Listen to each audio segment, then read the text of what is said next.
and was ready to argue back, but then I noticed Kate looking up at me with a worried face.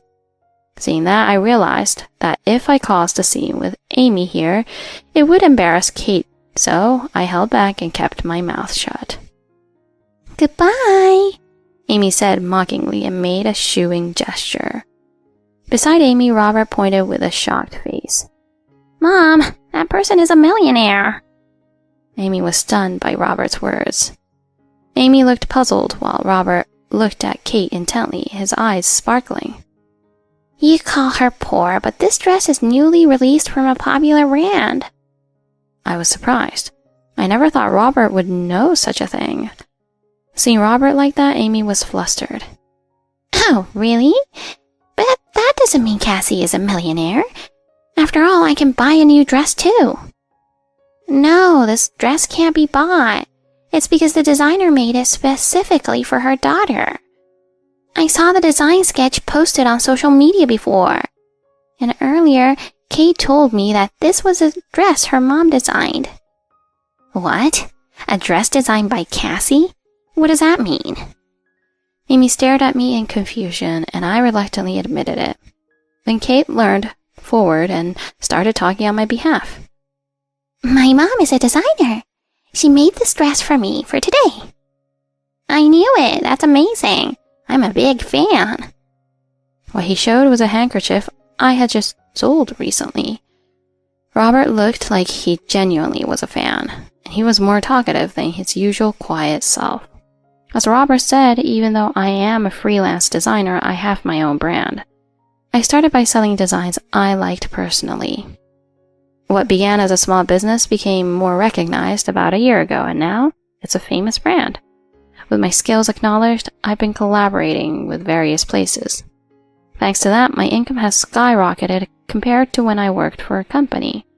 However, it's still not widely recognized by the general public. It's something only known to people who regularly read fashion magazines. I wondered how Robert knew about it. Seeing me wondering, Robert scratched his head shyly and confessed, "I want to become a designer too." I widened my eyes in surprise. I always thought Robert was going to be a pianist. His talent was recognized, and he seemed to have a bright future ahead in that field. But his eyes, looking straight at me, were serious. "Being a pianist is my mom's dream. I've always liked drawing, but I don't have much talent. Even though I study and practice, I'm not good at it. So I kept it a secret from Mom. Mom says it's sad to dream without talent." Robert said with a laugh, but he looked somewhat sad. Then Amy shouted at Robert with a loud voice. "What are you talking about? Robert, you're going to be a pianist. You have talent for piano. Mom is guiding you so that you won't have to face sadness in the future. Got it? So never say such a thing again." Amy hysterically shouted, and Robert looked down with a troubled face. Amy wanted everything to go her way. Her loud voice seemed to reach the hallway.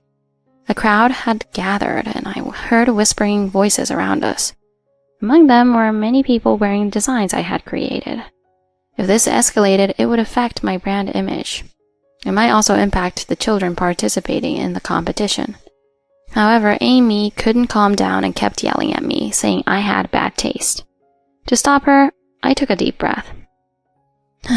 "Enough already." When I sharply said that, Amy gasped in surprise. "If you keep causing a scene here, it's a nuisance." Hearing my words, Amy finally noticed the annoyed gazes from those around us. I let out a sigh of relief and spoke quietly to Amy.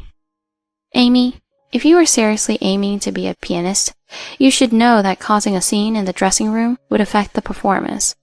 Knowing this, would you still keep yelling?" When I said that, Amy pouted and fell silent. Still, she looked like she might snap back, so I decided to give her a warning. "By the way, the dress you're wearing was made by me a long time ago. It's a design I created with someone else at the time, so it's not under my brand name. But because the flashy dresses didn't suit the current consumer's preferences, the brand soon declined. But I remember making it." When I said that, Amy's face turned red, and she started sweating. At that time, I was just making what was requested, but I'm glad you liked it. When I said that, Amy's face became more flustered and her eyes wandered. Also, I think it's inappropriate to interfere with someone's education, but please, don't deny Robert's dreams. My parents told me I couldn't make a living as a designer, which made me very miserable. So if you don't want to make Robert sad, please, don't do that. Just as I finished saying that, Kate's teacher entered the dressing room. The teacher looked a bit surprised by the commotion, but quickly approached us and informed us that it was almost time for our turn. So I left Kate in the teacher's care and suggested to Amy that we should leave. Amy obediently followed my suggestion. She probably wanted to leave quickly after being told off and drawing so much attention. In the hallway, an awkward atmosphere lingered, but I suggested to Amy that we go to our seats, and we headed to the venue together. After arriving at the venue, I watched the performances quietly until our children's turn, while keeping an eye on the now silent Amy. The competition ended successfully. Kate did well, but didn't come in first. Still, she was satisfied with her effort, so I suggested we celebrate with a special meal. After the competition, Amy just said a brief goodbye and left. Amy didn't have the energy she had this morning, and she seemed a bit downcast. Robert didn't come in first either. The next day, Robert asked me how I studied design, so I handed him a few easy-to-understand books that I use as references. When asked what Amy said, it seems she reflected on my words yesterday and told Robert that she wouldn't force him anymore. After that, it seems Amy was strongly reprimanded by Kate's teacher for what happened in the dressing room. It also became known to other parents, and Amy became quite subdued, probably feeling embarrassed. But thanks to that, she became easier to get along with than before, and the children remained good friends, so I will continue to stay mom friends with her. Then, at one of the subsequent competitions, Kate won first place for the first time. By then, Amy had completely changed her attitude and sincerely congratulated her. Also, Amy stopped interfering with Robert's dreams. I occasionally teach Robert about colors and clothing designs. Robert enjoys studying design very much, so I believe he will become a wonderful designer in the future.